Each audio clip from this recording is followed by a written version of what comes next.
Now at 11, a horrifying scene caught on a doorbell camera. A teen runs for cover as bullets fly in a drive-by shooting. In 24 hours after the new curfew in Santa Cruz, what does Main Beach look like tonight? We have reaction from visitors and the only councilman to vote against the idea. And a cold front next week bringing rain chances, but before we get there, we've got some heat to talk about. I don't want to die. If I go back to Honduras, I will die. Plus, emotional pleas on Capitol Hill today as immigrants here for medical care are told to leave the country. More on the sudden change that's forcing them out. And poison in a jar. One woman now hospitalized after using foreign face cream. The warning tonight. This is KION News Channel 546 at 11. It's been a hot topic with Santa Cruz locals and visitors adding a curfew to keep the homeless off a popular beach. Thanks for being here. I'm Amanda Gomez. And I'm Aaron Groff. This policy went into effect today, just hours after being passed by the City Council. In a 6-1 vote last night, they approved the Main Beach curfew. It closes every night from midnight to just an hour before sunrise. But visitors are allowed to cross the beach to access the water. KION's Alicia Machado shows us what the beach looks like tonight and how the new rule will be enforced. Santa Cruz police tell me they'll be ramping up enforcement after the City Council approved a curfew here at Main Beach. But that curfew is drawing mixed opinions from locals. As night falls on Santa Cruz, so begins the new Main Beach curfew. It's a rule designed to limit homeless tents popping up on the beach. But Wednesday, those tents are still here. Enforcement is from midnight to before sunrise, so they are allowed to be there. A couple visiting from the Sacramento area tells me they think this policy is a good idea. I don't feel comfortable walking the beach when there's a lot of homeless people there. The couple also concerned with possible drugs these tents might bring. You don't want to walk on the beach and step on a hypodermic needle or something, you know. I feel for the homeless people, I absolutely do, but this is not the place for them to be. Under the policy, the dry sand portion of the beach here will be closed between midnight and 1 hour before sunrise. But homeless people I spoke with who stay here say there's nowhere else to go. It's really wrong because what would they put the people? Where would they put any of us? Lawrence McGregor used to live on Main Beach, but he says he was recently kicked off. Now he struggles to find a safe place to live. Maybe the only thing to lay your head down without having someone coming up and stabbing you or harming you. It's very hard because I've been attacked many times. It was a 6-1 vote by the council, with only Drew Glover voting against the curfew.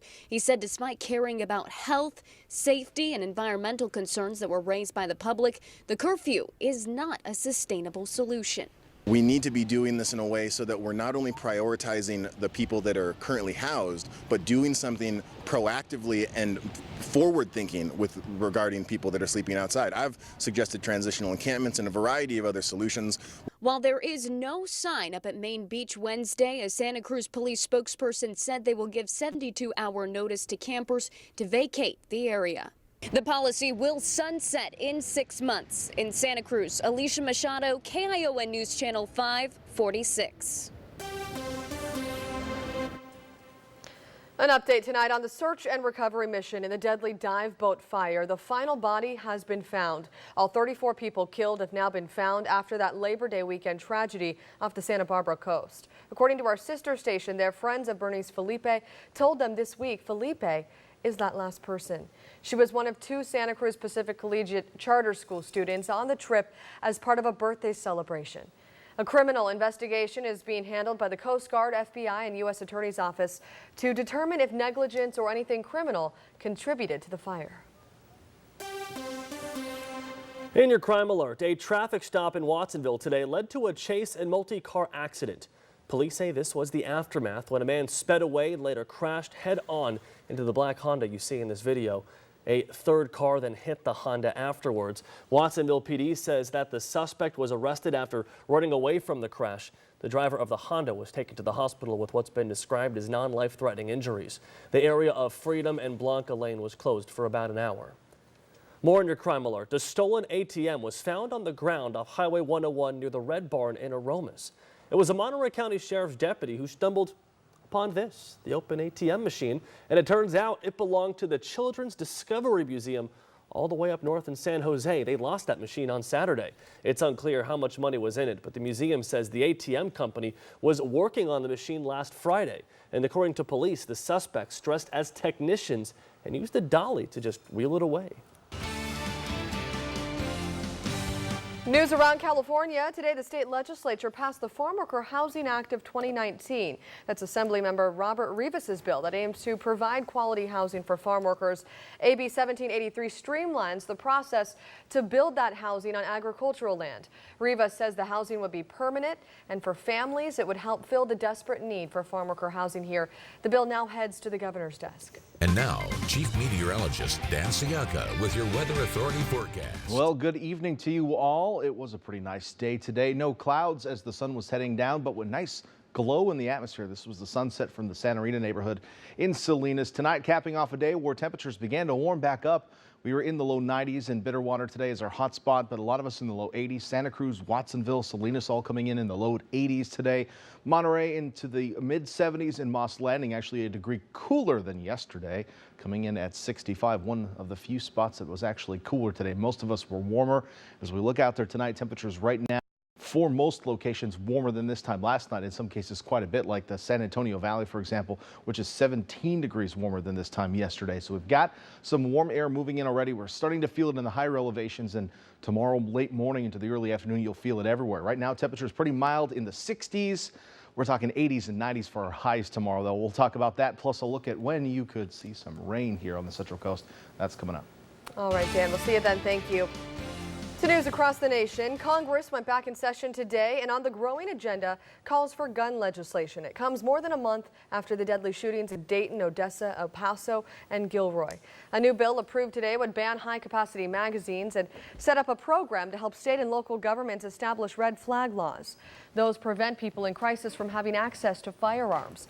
The full House needs to vote on the bill before it can advance. President Trump is also mulling over a number of options regarding capital punishment for mass murders and overhauling domestic terror laws. Until the White House gives us some indication of what the president's willing to sign, we're waiting to see what it looks like. Critics say Senate Majority Leader Mitch McConnell needs to take action now. Here on the Central Coast, Monterey County is doing its part with a new gun safety campaign. It's called Be Smart. The goal is to raise awareness about how to safely store guns at home. Be Smart officials say as far as they know, Monterey County has not had an accidental shooting of a child with a gun found in the home, but they want to make sure it stays that way. There's a public forum for the official launch on September 16th. It's being held at the Press Club in Seaside at 7 p.m. On Capitol Hill today, lawmakers held an emergency hearing on the Trump administration's decision to stop taking requests from immigrants looking to delay deportation for U.S. medical treatment. Some of these people gave emotional testimony today.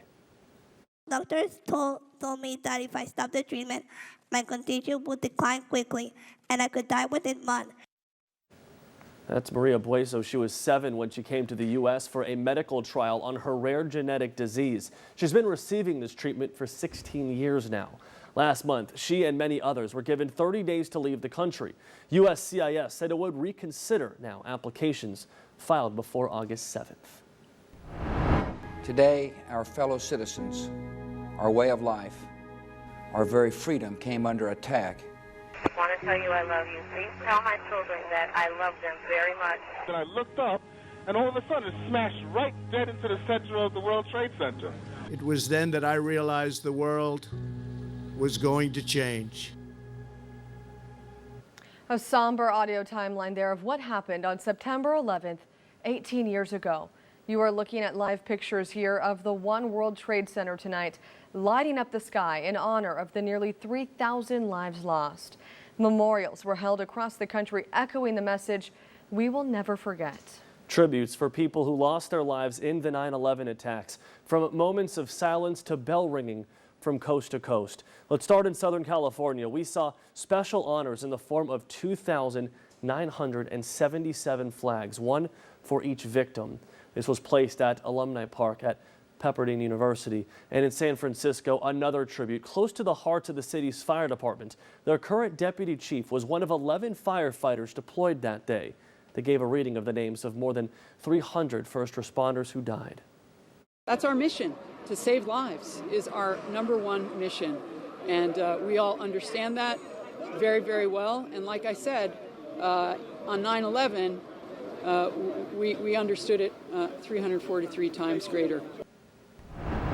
The Central Coast held its own memorials, and Santa Cruz County first responders took on the stairs at Seacliff State Beach in Aptos. They climbed the staircase 13 times, equivalent to the 110 floors climbed by the heroes at the World Trade Center. It's kind of a somber moment when you're walking up and you're thinking about if you had to do this in full gear. For us, it's an honor to represent the fallen. I was going through the pain I was feeling in my legs. It's nothing compared to what those firefighters and first responders were feeling. This event raised $1,700, which will go towards fallen officer and firefighter memorial funds. Organizers say it's the first of what they hope will be a long-lasting tradition. And in Salinas, a bell ceremony was held in front of the police department this morning, remembering those killed. Chief Frese says should anything happen in their city, she and her officers are ready. Police on the lookout for suspects tonight after this drive-by shooting is caught on a doorbell camera. And we have a family's incredible rescue story, how they were able to signal for help using an old-fashioned technique. And later, a deaf woman demanding action from a popular fast food chain after she says she was discriminated against at the drive-thru. Got a question? Better ask Barry. Call, email, or visit KION.